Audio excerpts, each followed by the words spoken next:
ശബരി സാധാരണ സമൂഹത്തിന്റെ ചിന്തകളെ മാറ്റിമറിച്ച ഒരു വ്യക്തിയാണ്. ജനിച്ചത് വേടന്റെ ജാതിയിലാണ്. ജനിച്ച കുല ഏതു ആയിക്കോട്ടെ, മനസ്സിൽ സന്യാസിമാരെ പൂജിച്ചു. അങ്ങനെയാണ് കൗമാരത്തിലെ മാതംഗ മഹർഷിയുടെ ശിഷ്യയായിട്ട് മാറുന്നത്.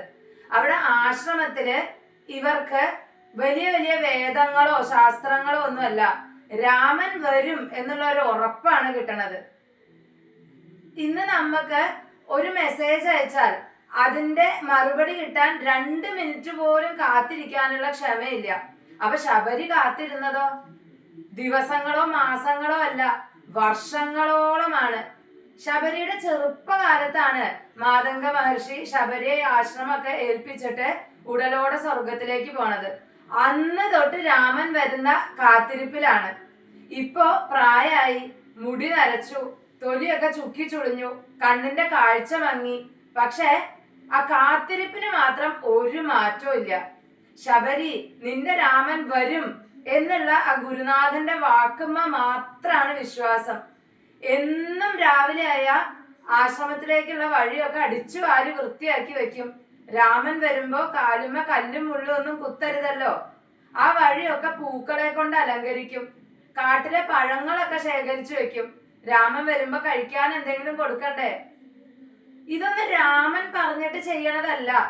ഒരാളോടുള്ള സ്നേഹം ഉള്ളിൽ നിന്ന് വരുമ്പോ ഉണ്ടാവുന്ന ഒരു എക്സ്ട്രാ കെയർ ആണ്. അങ്ങനെ ആ സുദിനം വന്നു. രാമൻ വന്നു ശബരിയെ കാണാൻ. വിറയ്ക്കുന്ന ശരീരത്തോടെ കരഞ്ഞുകൊണ്ട് ഓടിച്ചെല്ലാണ് ശബരി. ഓടിച്ചെന്ന് രാമനെ കെട്ടിപ്പിടിക്കണു.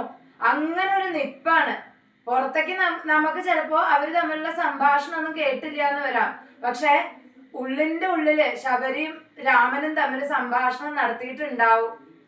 അതിനുശേഷം താൻ പറിച്ചു വെച്ച ആ പഴങ്ങളൊക്കെ രാമന് കഴിക്കാൻ കൊടുക്കുകയാണ്. എങ്ങനെയാ കൊടുക്കണേ? ഓരോ പഴങ്ങളായിട്ട് എടുത്ത് കടിച്ചു നോക്കും. എന്നിട്ട് സ്വാദുള്ളത് രാമന് കൊടുക്കും. കയപ്പോ പുളിപ്പോ ചവർപ്പോ ഒക്കെ ഉള്ളത് തുപ്പിക്കളയും. രാമനാണെങ്കിലോ സന്തോഷത്തോടെ ആ പഴങ്ങളൊക്കെ വാങ്ങി കഴിക്കുകയാണ്.